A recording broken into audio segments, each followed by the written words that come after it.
GP does. Today I'm going to teach you how to paint when you are bored. Before we get started, we're going to need a few things. Paintbrushes. We're going to need a few paintbrushes to move the paint around. We're going to need a surface to paint on for the painting. I'm choosing today my notebook. It's just paper. We need a palette, something to put the paint on and to mix it around. This is my palette. I use a pie dish from Tupperware. And then, when I'm done, I patented burp technology. And then you're going to need some paint. Doesn't matter what kind. I got some of the good stuff here. Dollar store paint works fantastic. And then you're going to need some time and a little bit of space. And then I'll show you how to paint. All right, and here we are. Now, as you notice, we have a blank page here. And we're going to need something to paint.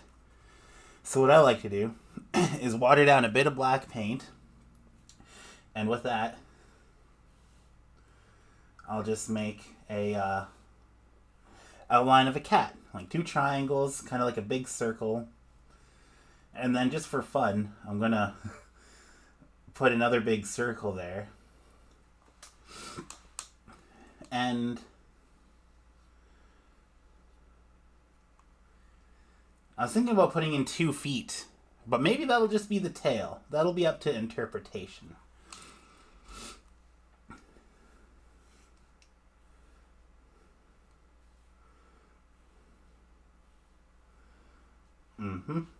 And then I'm going to put in the floor in this picture.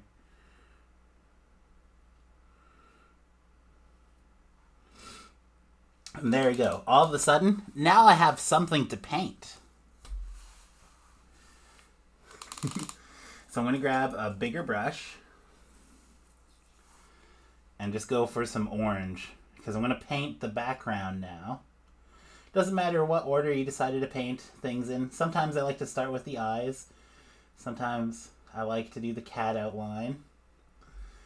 But lately I've been liking to do the outline first. But like there's no right or wrong way. That's something that we should all take to heart. You know, doing something, I heard this before, doing something to 1% of your ability is a lot better than, 100% better than doing something to 0% of your ability. If you just give up and do nothing, you have nowhere to go. But if you do 1% and you're actually doing something, you have something to show for your work and something to do better with next time, potentially.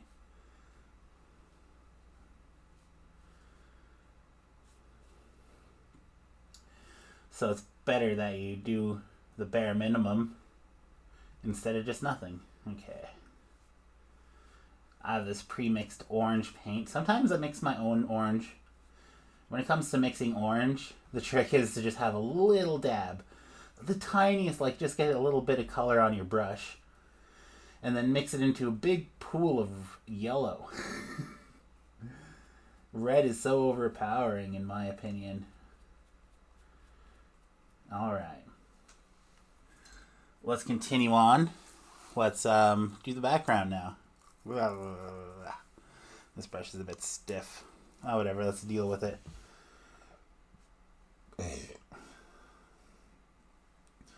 So I'm using yellow for the background. This is very dangerous in my opinion. For the most part, since I used a watered down black, it'll dry really fast.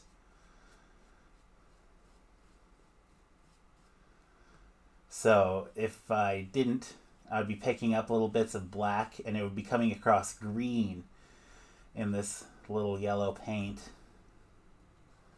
I think I did a good job at timing things out this time. Sometimes when I'm painting the cat and the cat by itself, I want there to be black to be mixed in with the red. But that's not what we're doing today.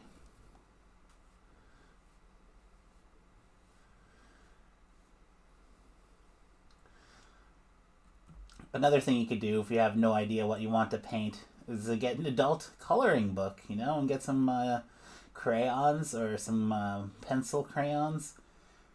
So much fun. And it's about escapism a little bit. It's like escaping reality. All of a sudden, all that matters in your life is just a page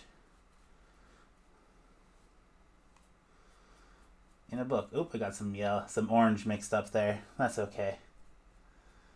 The orange is mostly yellow, so if it was red, it'd be more of a problem. Okay.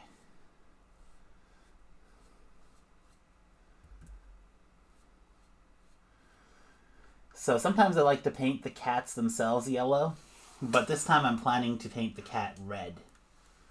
So let's just clean that brush, grab a new one. I just have a lot of brushes set aside. Okay, let's just go straight for red. And yeah, I just totally missed the line there. You can see that was not intentional. But hey, if I didn't say that, you would have thought it was intentional. So that's another tip I have. Just let people enjoy the artwork for what it is. Don't say, oh yeah, I could work on something like this or do this aspect better. Because you're planting your own ideas into other people's mind. And you don't need to do that.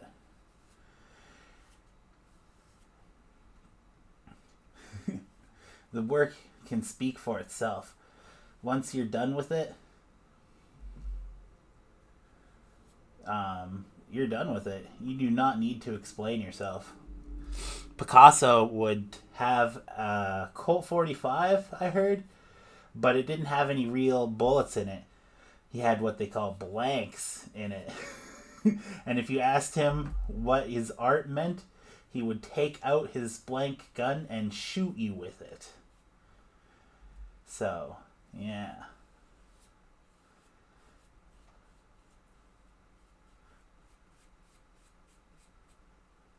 Pretty eccentric guy, that Picasso. I heard he died. I didn't even know he was sick.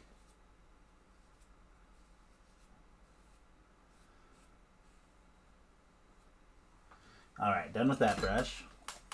Grabbing a smaller brush. Just grabbing some white. I'm just going to put some down in the eyes because I just don't want the paper to show. In like 100 years, if this painting survives, it's something I think about.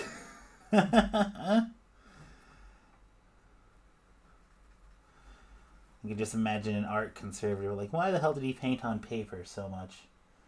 And I'm just like, it's so much cheaper. Okay, I can wash this paintbrush and dry it off. I think I'm just gonna go straight for some green. Some green eyes. Very pretty. Very pretty.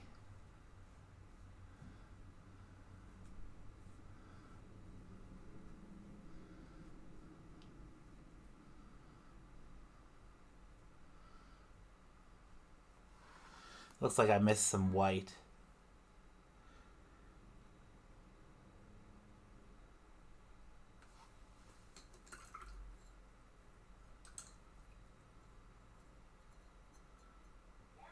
Oh, 1 second. 1 second! I just got called away. Tried to help start a lawnmower. Guess what? I wasn't very much help. The lawnmower's going. And I'm ready to finish his painting. Just black now. And one little thing at the very end. So I just put in the black for the pupils, for the mouth, and I also use black for the whiskers. And then you grab one final brush and get some white on it. And then just kind of put a big spot of white on both the eyes. And this look like eye shines. And there. That's how you paint a cat when you're bored, or paint anything. If you wanted to paint a dog, just draw a dog first. And then start painting it in. It's really not that hard. I hope you had a good time. And remember to like and subscribe. I'm gpdoes. And I'm an artist, but I also do YouTube.